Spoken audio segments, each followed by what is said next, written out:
Di dua video sebelumnya kita sudah sedikit membahas mengenai pukulan serve, beberapa fundamental dan pemahaman yang harus teman-teman pahami untuk melakukan pukulan serve secara tepat. Di video kali ini kita akan membahas mekanisme pukulan serve yang harus teman-teman praktekkan untuk bisa melakukan pukulan serve secara sempurna.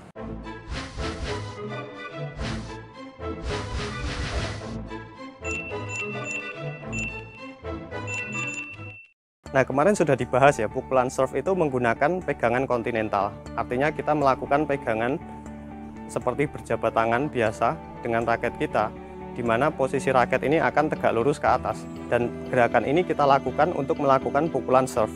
Padahal secara logika ya, kalau kita menggunakan pegangan kontinental dan kita melakukan serve, berarti posisi raketnya ketika memukul adalah seperti ini, gitu kan. Gimana caranya memukul serve dengan posisi raket seperti ini? Kita harus melakukan yang kemarin sudah dibahas, yakni pronation atau perubahan arah dari telapak tangan kita.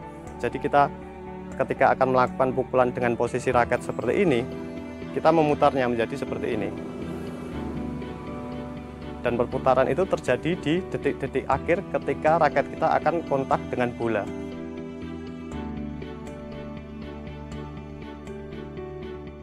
Dengan pegangan kontinental, tetapi melakukan pronation atau putaran telapak tangan untuk membuat kepalanya ada di depan. Kenapa pukulan serve harus menggunakan kontinental? Bukannya lebih mudah kalau seperti ini gitu kan? Karena ketika nantinya kita melakukan pukulan serve, ada beberapa variasi yang bisa kita lakukan, seperti flat serve, slice serve, atau kick serve.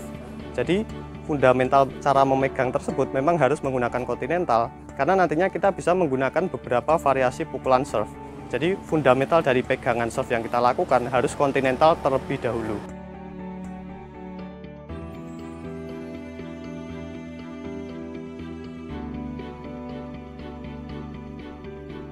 Artinya seperti ini.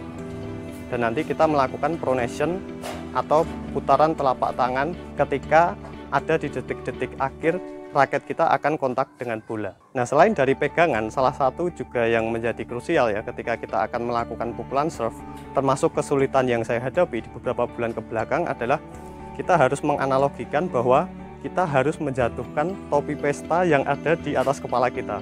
Jadi itu salah satu konsep yang saya dapatkan di channel YouTube luar ya, dimana ketika kita melakukan mekanisme ayunan, seolah-olah kita menjatuhkan sesuatu yang ada di atas kepala kita.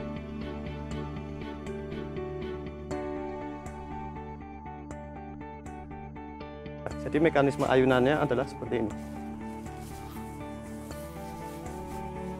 Raketnya berayun ke bagian belakang kepala kita sebelum akhirnya kita melakukan pukulan yang nantinya kita melakukan pronation ketika raket tersebut kontak dengan bola. Jadi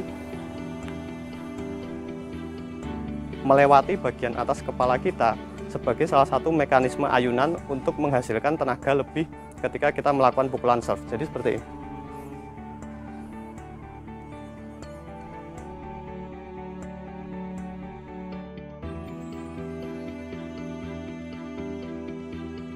Dan itu merupakan salah satu cara yang paling optimal untuk mengenerate power ketika kita melakukan pukulan serve.